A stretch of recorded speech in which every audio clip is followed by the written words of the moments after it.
भगवान भोलेनाथ ने कहा धन्य हो गया मैं।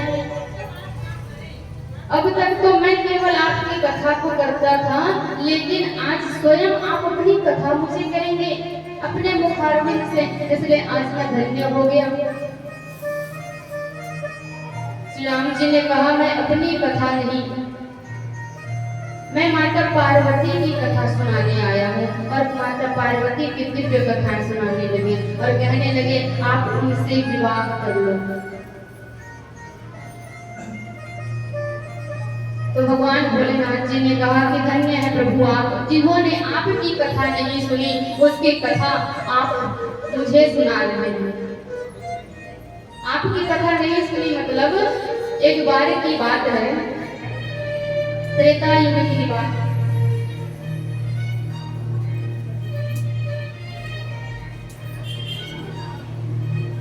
एक बार की बात है, एक बार त्रेता युग माही शंभु गए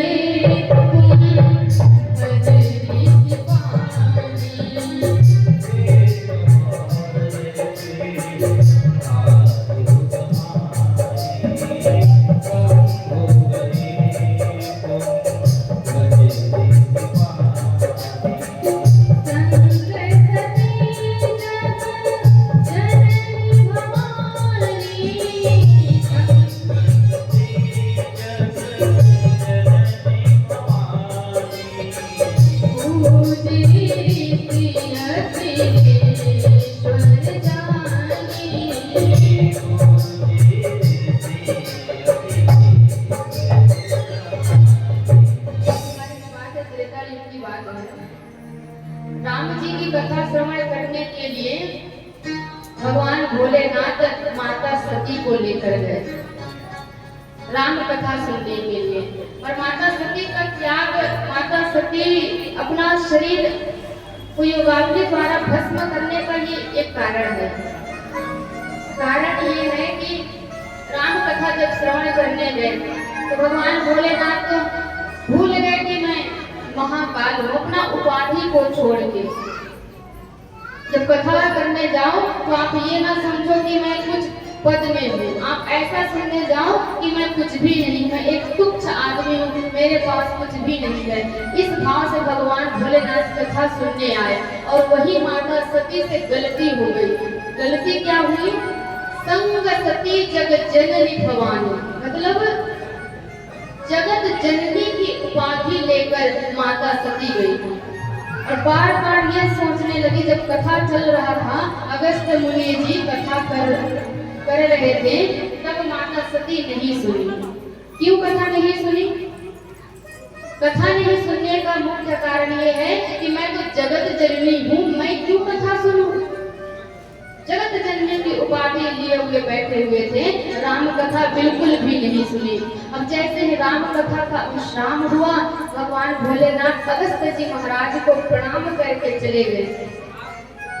और जैसे ही त्रेता युग की बात है, माता सती और भगवान भोलेनाथ धीरे धीरे वन भ्रमण करते करते भगवान भोलेनाथ के मन में आया कि जिनकी कथा मैं सुन के आ रहा हूँ, हे प्रभु, हे श्री राम जी, आप मुझे शीघ्र दर्शन दीजिए, मैं आपका दर्शन करना चाहता हूँ। क्या मांगा? आपका दर्शन करना चाहता हूँ। तो उसी त्रेता युग की बात है, राम जी क्या कर रहे थे? त्रेता युग में राम जी वन में थे और क्या कर रहे थे? 14 वर्ष का वनवास काट रहे थे, अपने पिताजी की आज्ञा का पालन कर रहे थे। और उस समय वो ये रहा था कि उस समय माता सीता का हरण करके ले गए थे रावण। तो राम जी रुदन कर रहे थे, रो रहे थे, खगों से, मृगों से, लताओं से, पताओं से पूछ रहे थे ये, हे खग मृग, हे मधुकर सेनी,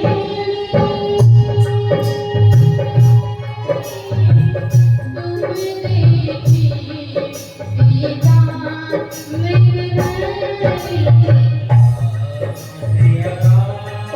Jai Jai Ram, Jai Jai Ram.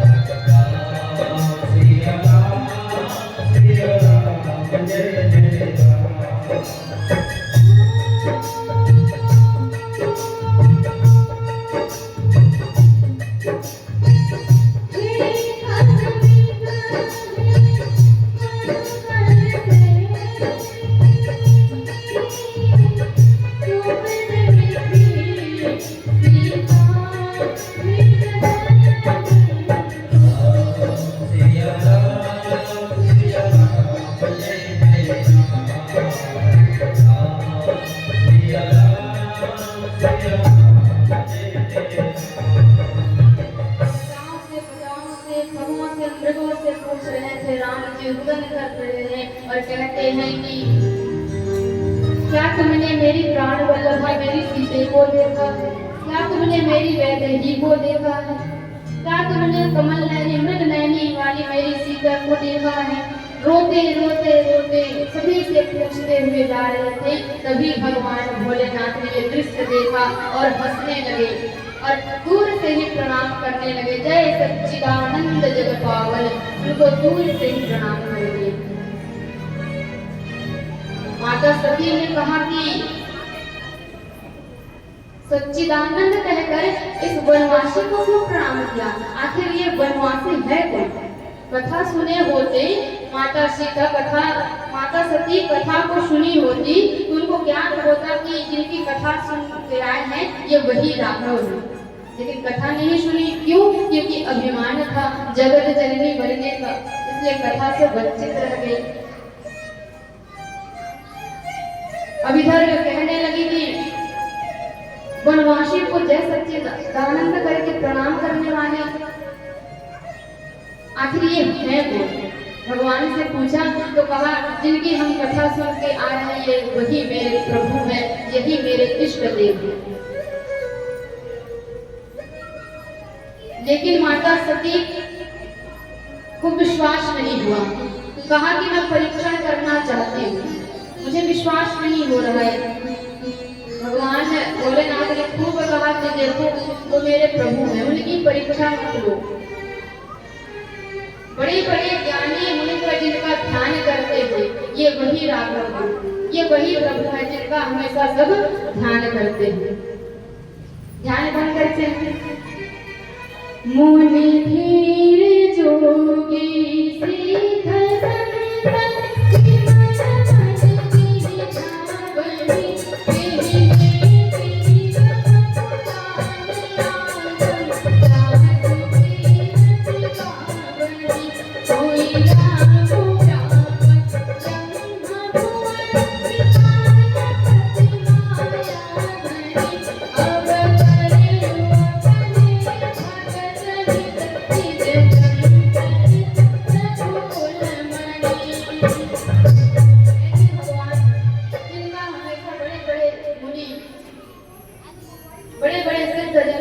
ध्यान करते हैं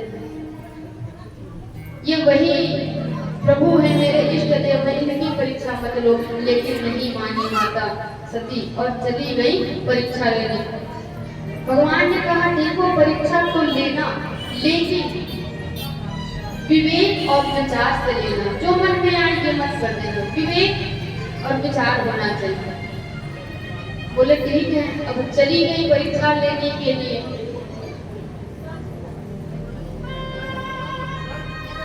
परीक्षा कैसे ली कि माता सती ने माता सीता का रूप बनाया और राम जी रो रहे थे माता सीता की खोज में, तो माता सती सीता के रूप में आकर भगवान श्री राम जी के आगे आगे चलने लगे। जैसे ही आगे आगे चलने लगे लक्ष्मण जी और श्री राम जी जान गए माता सती हमारी परीक्षा लेने के लिए आए। इसलिए राम जी ने कहा कि माता आप यहाँ घनघोर वन में विश्वास स्वरूप भगवान भोलेनाथ को छोड़कर अकेले आप क्यों भ्रमण कर रही हैं? माता सती जान गई कि ये कोई मामूली व्यक्ति नहीं है। भगवान श्री राम जी ने कहा अभी भी ये मुझे समझ नहीं पाई, इसलिए भगवान अपना स्वरूप को दिखाया, अपना सुंदर भगवान अपना स्वरूप को दिखाया। माता सती डर गई और भगवान भोलेनाथ के पास चली गई। अब कहा कि मैं भगवान को क्या जवाब दूंगी, भगवान को क्या बोलूंगी।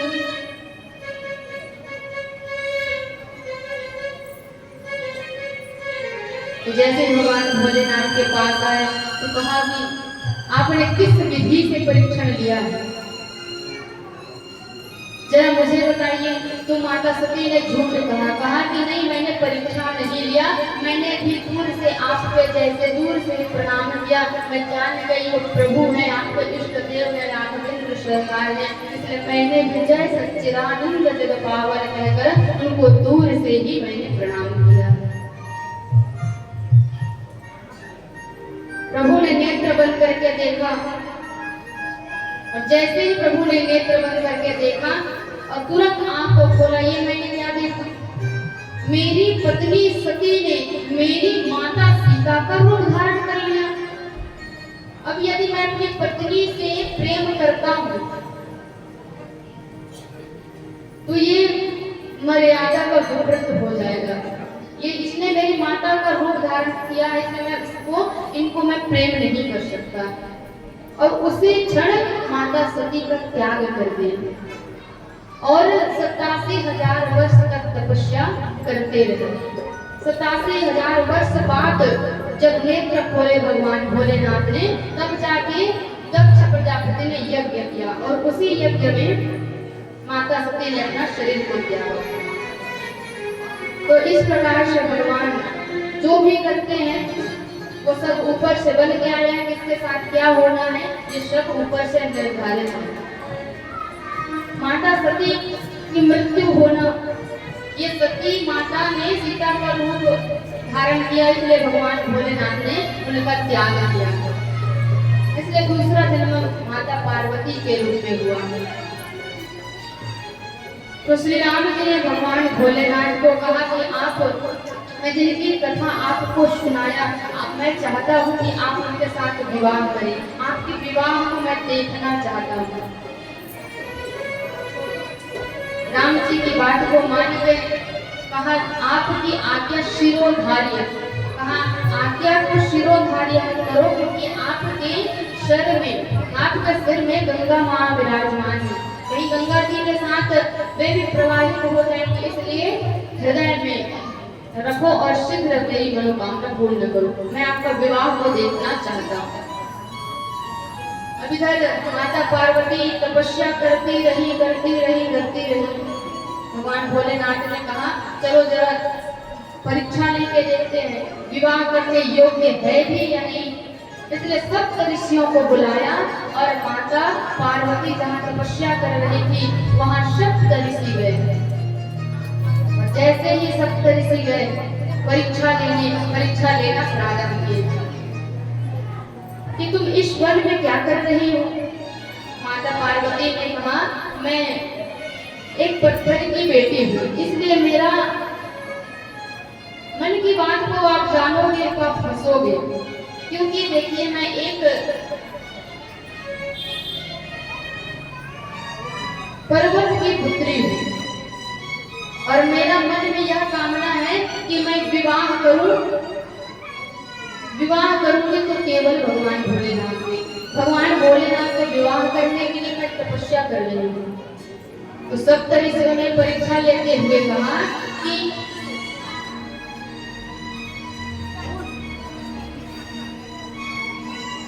भगवान भोलेनाथ से क्यों विवाह करना चाहते हैं, वे सुंदर नहीं है।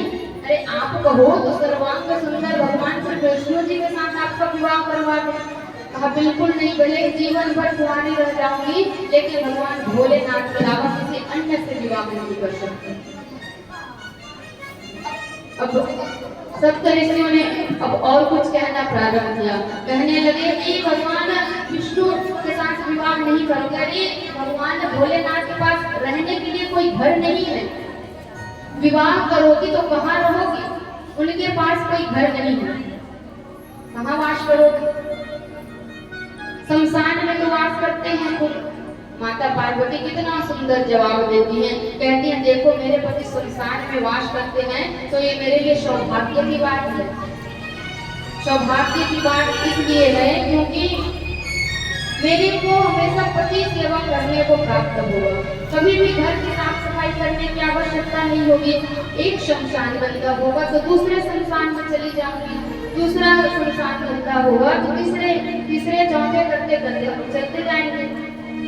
और जो साफ सफाई करने में जो टाइम लगता है उसको मैं अपने पति की सेवा में बता लूंगी, ऐसा बोलने लगी। अब संतों ने कहा, सब ऋषियों ने कहा, देखो उनके पास खाने के लिए कुछ भी है नहीं, भीख मांग के खाते हैं।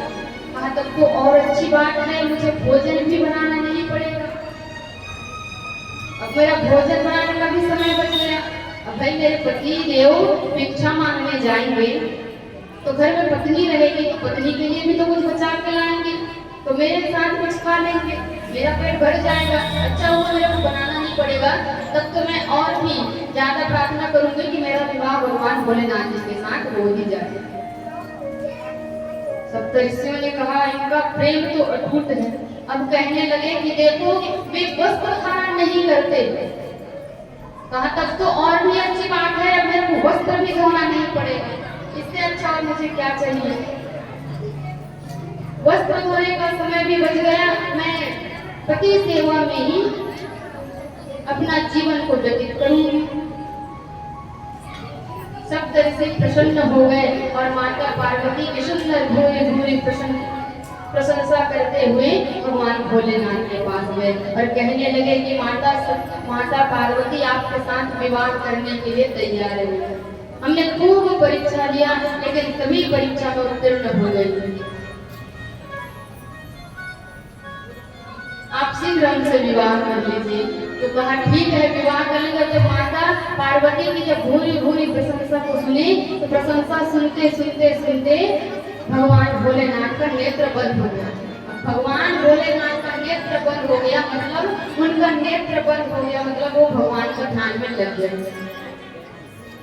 और भगवान के ध्यान में बैठ गए। इधर राक्षस का उद्धार बनकर शीघ्र बालक हो, तब जाके राक्षस की मृत्यु हो। इधर देवताओं को राक्षस मारता रहा, अपने स्वर्ग से हटाता रहा। देवराज इंद्र सहित सभी देवता इधर उधर भटकने लगे। भगवान विष्णु जी के पास गए और कहने लगे कि हमारी रक्षा करो, हमारे प्राण संकट में है।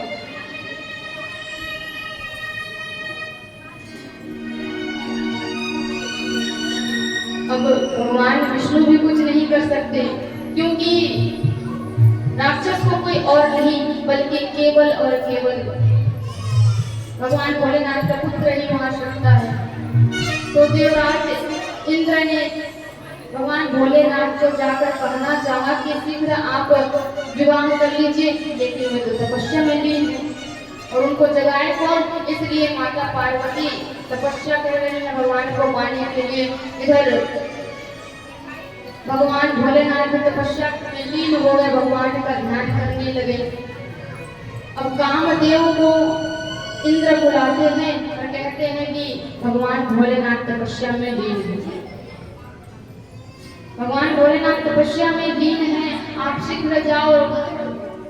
भगवान भोलेनाथ को 5 बाण ऐसे लगाओ, शीघ्र ही उनकी तपस्या भंग हो और शीघ्र ही शादी उनका विवाह हो जाए, तब जाके सुंदर कुमार हो और वो हमारी रक्षा कर सके। इसलिए कामदेव को भेजा गया।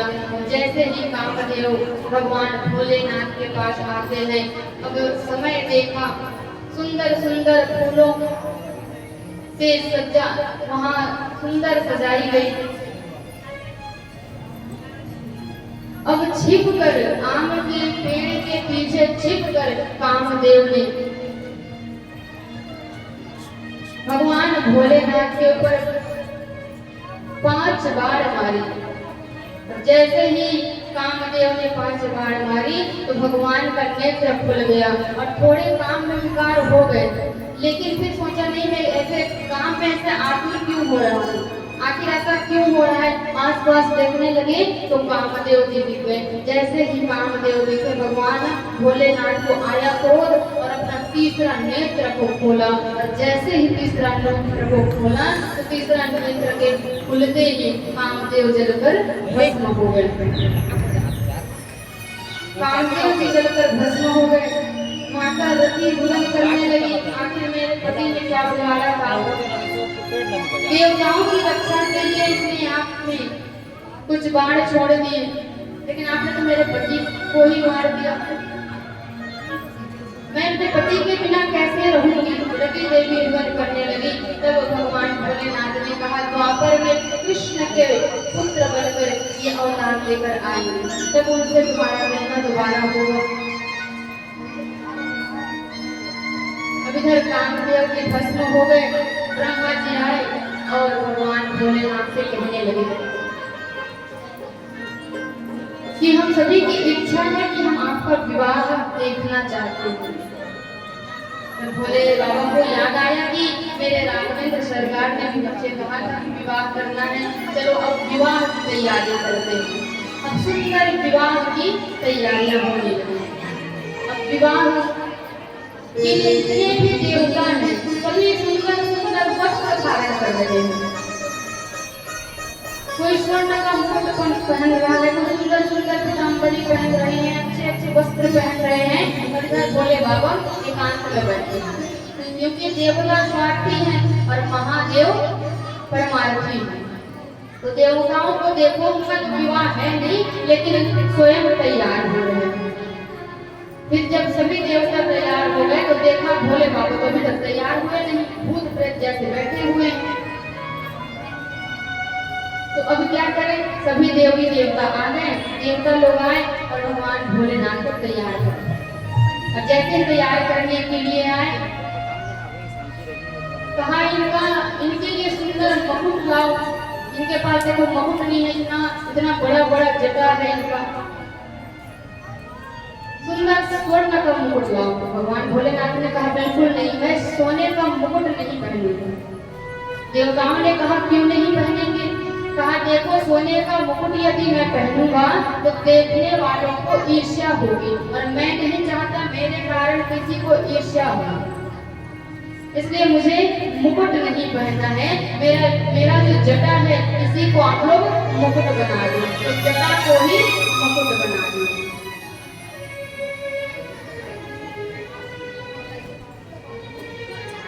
अब भगवान का जो जटा है उसको मुकुट बना दिए। अब तैयार देखिए दूल्हे सरकार को कैसे किया जा रहा है।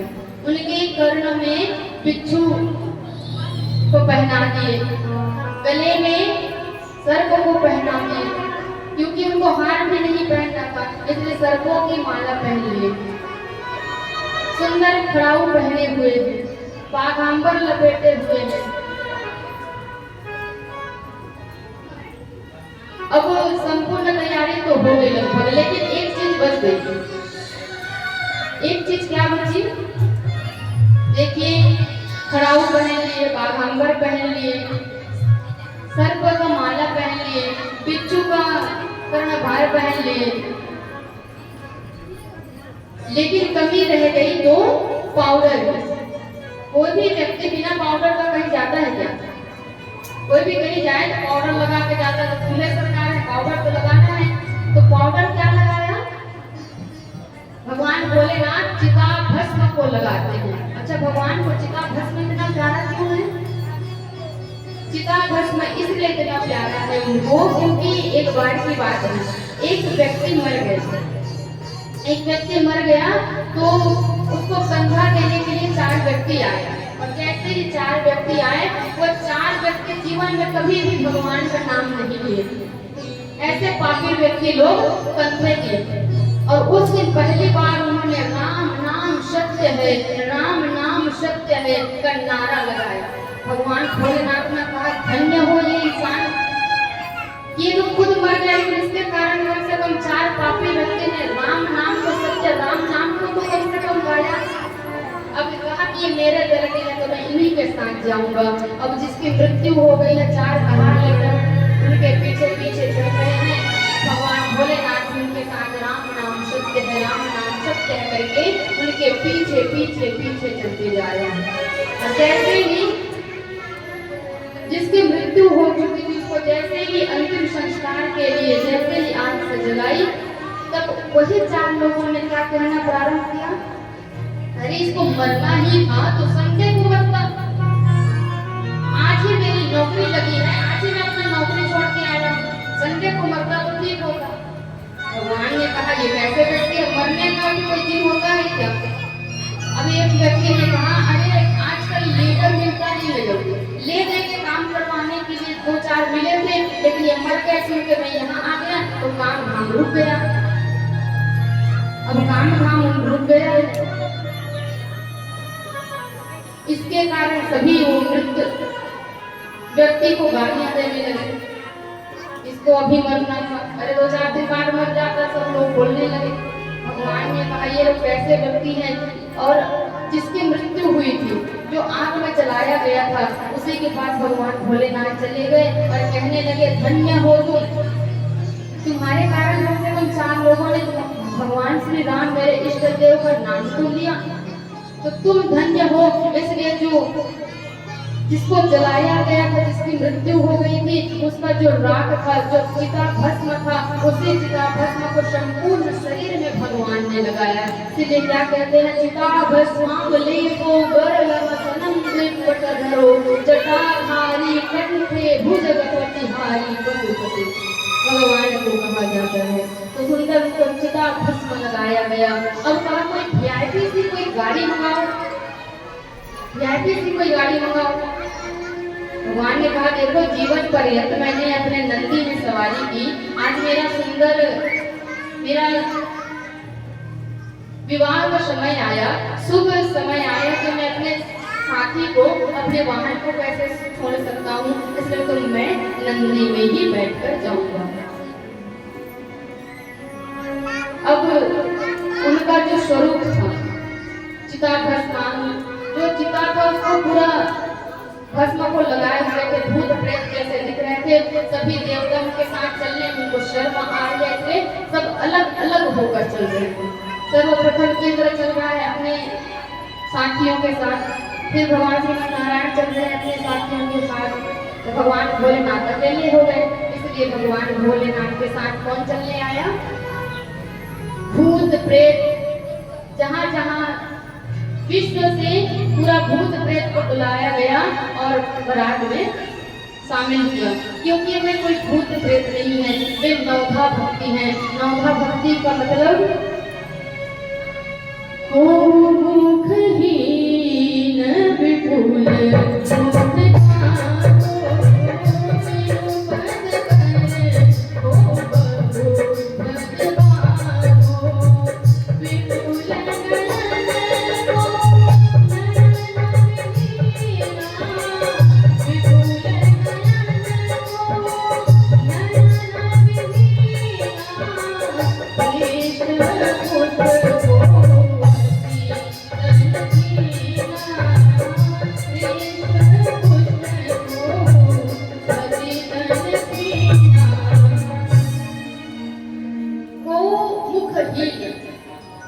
कोई मुखहीन, मतलब ये नौधा भक्ति का एक भक्ति है, मतलब ये वो मुखहीन, मतलब किसी को श्रवण करना, ये श्रवण भक्ति है, मतलब सुनने वाली। तो सुनने के लिए मुख होना आवश्यकता नहीं है, वो भक्ति करेगा तो केवल सुन के भक्ति कर सकता है। और कोई किसी के बहुत मुख है, बहुत मुख मतलब कीर्तन करने के लिए यदि कोई एक व्यक्ति गाएगा तो आनंद नहीं आएगा, उसी को सभी लोग गाएंगे तो खूब आनंद आएगा। तो किसी के एक भी पैर नहीं है, ये वंदन भक्ति है। वंदन करने के लिए, स्मरण करने के लिए पैर की आवश्यकता नहीं पड़ती है। किसी के खूब बहुत सारे हाथ हैं, बहुत सारे पैर हैं, ये भगवान की सेवा भक्ति। उनकी सेवा करने के लिए जितना हाथ और जितना पैर हो उतना ही कल्याण है। तो ऐसे नौधा भक्ति भगवान के साथ बारात बन के चल रहे थे। तो आइए हम सभी भी बारात में शामिल हों और बारात में चलें। बोलिए शंकर भगवान की जब